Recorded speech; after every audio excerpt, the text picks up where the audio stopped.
27 sono le edizioni di questo concorso particolare dedicato a due formaggi iconici del Monte Grappa. Qui a Campocroce si sono trovati tutti i malgari e i produttori. Andiamo a sentire le voci dei protagonisti.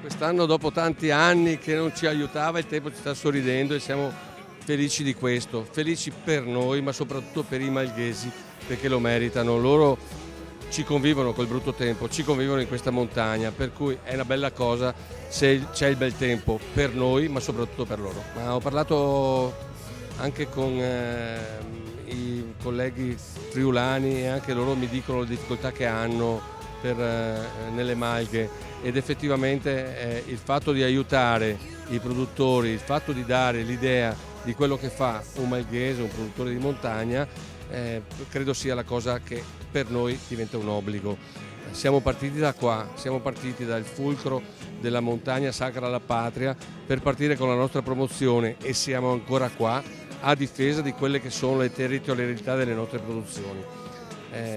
Non è possibile immaginare che negli anni siamo riusciti a fare quello che abbiamo fatto, però lo facciamo con attenzione proprio perché vediamo anche la risposta da parte di tutta la filiera, perché il lattiero caseario è una filiera che parte dal produttore di latte. Se manca il produttore di latte c'è la rottura delle filiere e noi lavoriamo per dare modo al produttore di latte di continuare a essere l'attore principale di questa filiera. Il consumatore può essere orgoglioso di consumare i prodotti veneti e sempre di più lo dirò, perché l'abbiamo visto anche in questo periodo difficile.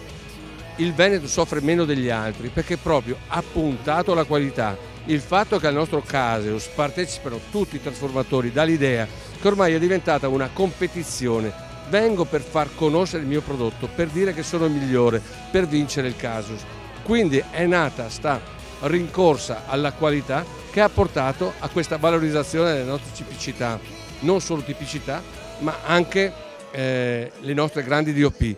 Ricordiamoci che il Grana Padano è il quarto formaggio più buono al mondo decretato dalla giuria internazionale ed è il prodotto più imitato al mondo e ce l'abbiamo noi nel Veneto. Ricordiamoci che il Piave è un prodotto che ogni anno da 8 anni viene premiato da giurie internazionali, che la Casatella è il formaggio DOP primo come riconoscimento in Italia di formaggi molli e che dà una risposta a una provincia. Più di così credo l'allevatore non può fare. Noi come Aprola lo andiamo a dire dappertutto perché effettivamente è un orgoglio anche per noi andare a rappresentare una filiera così importante ma soprattutto così attenta al consumatore, non solo come qualità ma anche come sicurezza alimentare, e lo tengo a ribadire, i più controllati al mondo.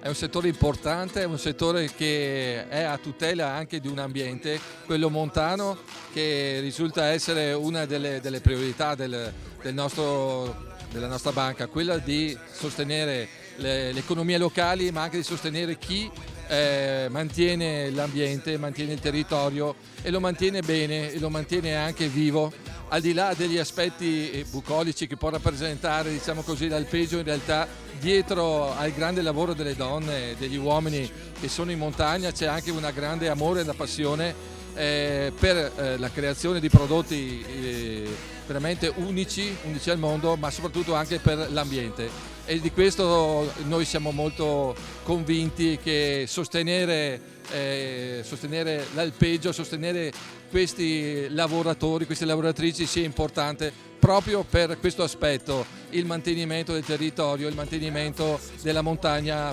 pulita e viva come noi la vogliamo. Sto pensando ad esempio al mondo degli ESG, nel quale sembra che l'allevamento sia una delle uniche cause dell'inquinamento, quando in realtà francamente io credo che se non ci fosse soprattutto questi allevamenti in montagna noi vedremo ora come ora un altro paesaggio. Penso che sia più importante guardare le esigenze delle aziende e anche e soprattutto guardare quello che alla fine può risultare utile per creare una buona economia.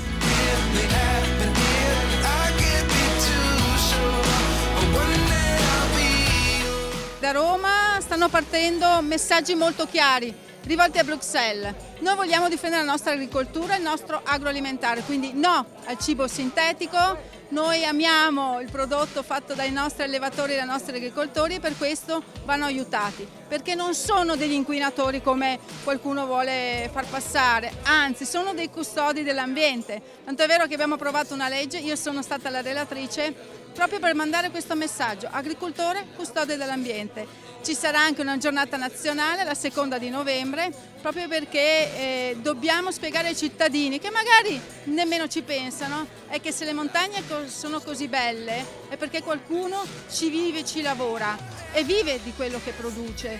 Quindi se è bello venire una volta la domenica a farsi una passeggiata, dobbiamo anche capire che tutto questo costa.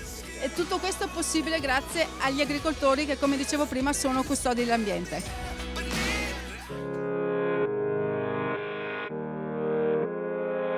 C'è stato un po' di splendore del sole, però non proprio tanto. Comunque è andata bene, il tempo non ha fatto le bizze e quindi a questo punto di vista noi siamo felici. Ci sono moltissimi consumatori, moltissimi visitatori e questo è importante per il nostro mondo, per il nostro settore, perché c'è proprio un avvicinamento alle produzioni tipiche del grappa che sono il mollaco e il bastardo.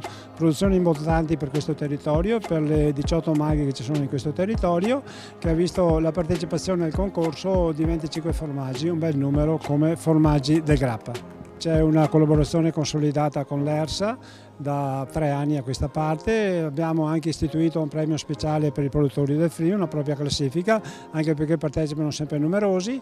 Oltre a loro quest'anno sono arrivati anche i formaggi del Trentino, formaggi importanti, formaggi di alta qualità, che hanno anche preso dei primi premi e quindi da questo punto di vista a noi fa piacere. C'erano oltre 50 formaggi per il concorso della montagna italiana, questo vuol dire che il concorso è sentito, varie regioni rappresentate, la Lombardia, il Trentino, il Friuli, il Piemonte, l'Abruzzo, il Molise, la Toscana e la Campania e quindi vuol dire che da questo punto di vista l'idea è stata buona, positiva e anche ha dato i suoi frutti. A metà settembre, mi sembra sia il 14 e 15 settembre, 2 serate meravigliose, Piazza Zenit, dove ci sono 30-40 mila persone perché è la chiusura della campagna di Bibbione. Noi da moltissimi anni, possiamo dire dal 2005, siamo presenti a Bibbione e abbiamo sempre delle grandi soddisfazioni.